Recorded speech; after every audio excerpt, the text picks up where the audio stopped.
উনি 950 বছর দাওয়াত দিয়েছিলেন ওনার জাতিকে। কয় বছর বলেন তো? 950 বছরের দাওয়াতি কার্যক্রমের ফলে উনি ফলোয়ার জোটাইতে পারছেন কয়জন জানেন? 80 জন। কয়জন? এরাই আমাদের পূর্বপুরুষ। আমরা পৃথিবীর সবাই কিন্তু এদেরই নাতিপুতি।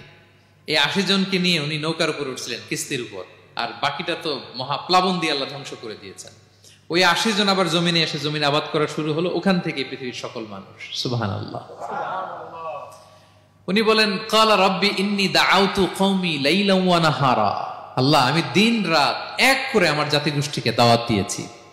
ফালাম ইয়াজিদহুম দুআই ইল্লা ফিরারা। কিন্তু আমার দেখলে লোকগুলো ভেগে ভেগে যায়। আর কি করে? আমার কথা যেন শুনতে না হয়, এরা কানে আঙ্গুল দিয়ে রাখে আর মুখে কাপড় পেঁচিয়ে রাখে। নূহ আলাইহিস সালাম তারপরও থামতেন না, কন্টিনিউয়াস দাওয়াতি কাজ। লোকজন নূহ আলাইহিস সালামকে পিটিয়ে